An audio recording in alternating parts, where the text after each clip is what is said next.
માધવપુર ખાતે દર વર્ષે શ્રી કૃષ્ણ અને રૂક્ષ્મણીના વિવાહ પ્રસંગની યાદમાં યોજાય છે। ચાલુ વર્ષે સુરતમાં પ્રથમવાર રાજ્ય સરકાર દ્વારા માધવપુરના મેળાને વધુ લોકભાગ્ય બનાવવા માટે પૂર્વ અને પશ્ચિમ ભારતની કલા, સંસ્કૃતિ અને વારસાનો અનોખો સંગમ રૂપે એપ્રિલે ઇન્ડોર સ્ટેડિયમ ખાતે યોજવામાં આવ્યો। માધવપુર ગેરનો મેળો પોરબંદર જિલ્લાના માધવપુર ખાતે દર વર્ષે શ્રી કૃષ્ણ અને રૂક્ષ્મણીના વિવાહ પ્રસંગની યાદમાં યોજાય છે। આ વર્ષે તારીખ 30મી માર્ચથી તારીખ 3 એપ્રિલના રોજ યોજાઈ રહ્યો છે।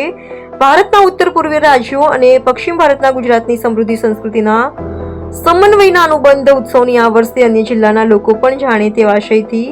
સુરતમાં પ્રથમવાર રાજ્ય સરકાર દ્વારા માધવપુરના મેળાને વધુ લોકભાગ્ય બનાવવા માટે પૂર્વ અને પશ્ચિમ ભારતની કલા, સંસ્કૃતિ અને વારસાનો અનોખા સંગમ રૂપે તારીખ 1 એપ્રિલના રોજ સાંજે 7 વાગે ઇન્ડોર સ્ટેડિયમ ખાતે નોર્થ ઇસ્ટના 200 કલાકારો અને ગુજરાતના 200 મળી કુલ 400 કલાકારોએ સાંસ્કૃતિક કૃતિઓ રજૂ કરશે। ગુજરાત સરકારના રમતગમત યુવા સાંસ્કૃતિક વિભાગ અને પ્રવાસન વિભાગ દ્વારા પોરબંદર માધવપુર ઘેડ ખાતે જે દર વર્ષે શ્રી કૃષ્ણ અને રૂક્મિણીજીના લગ્ન પ્રસંગ જે ઉજવવા માટેનો મેળો દર વર્ષે યોજાય છે। એ જે માધવરાયજીનું મંદિર જો પોરબંદર ખાતે છે, અંદાજિત 15મી સદીમાં જે બાંધવામાં આવેલ છે અને એનું એક ખૂબ જ ઐતિહાસિક અને ધાર્મિક મહત્ત્વ છે અને એને ઉજવવા માટે આપણે પૂર્વોત્તર રાજ્યોના બધા જ કલાકારો અહીંયા આવે છે અને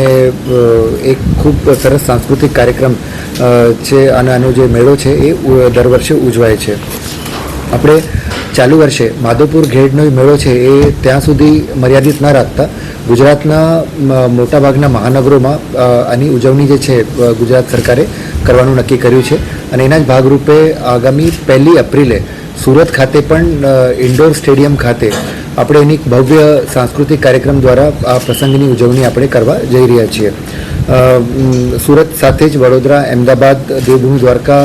ખાતે પણ અલગ અલગ દિવસોમાં જે 1 થી 10 તારીખ સુધી જે મેળો ચાલવાનો છે એની ઉજવણી કરવામાં આવેલ છે। સુરત ખાતે પણ જે ઉજવણી છે એ 1 એપ્રિલે જેમ મેં વાત કરી એ 1 એપ્રિલ 2025માં રોજ ઉજવવાના છે। સાંજે 6 વાગ્યાથી ઇન્ડોર સ્ટેડિયમ ખાતે આપણે એક ઉજવણી કરવાના છીએ અને એમાં પૂર્વોત્તર રાજ્યોના ઓલમોસ્ટ 200 જેટલા કલાકારો અને ગુજરાતના 200 જેટલા કલાકારો એટલે આમ મળીને 400થી વધારે કલાકારો છે। એક રંગારંગ સાંસ્કૃતિક કાર્યક્રમ છે અને જે બતાવશે કે શ્રી કૃષ્ણજી અને રૂક્મિણીજીના વિવાહને ના પ્રસંગને જે ઉજવણી કરવાવાળું જે પ્રસંગ છે આને લગતા આની થીમ ઉપર સાંસ્કૃતિક કાર્યક્રમ આપણે યોજવાના છીએ અને જેમ મેં વાત કરી ઇન્ડોર સ્ટેડિયમ સુરત ખાતે આપણે રાખવાના છીએ। બધી વ્યવસ્થાઓ જે છે જિલ્લા વહીવટીતંત્ર, કોર્પોરેશન અને પોલીસ દ્વારા બધી વ્યવસ્થાઓ કરી લેવામાં આવેલ છે અને આજના પ્રેસ કોન્ફરન્સ થકી બધા જ સુરત નગરજનો, ગ્રામ્ય જિલ્લાના વિસ્તારોમાં બધા જ રહેવાસીઓને અમે અપીલ કરીએ છીએ કે 1 તારીખે સાંજે 6 વાગે ત્યાં પહોંચે અને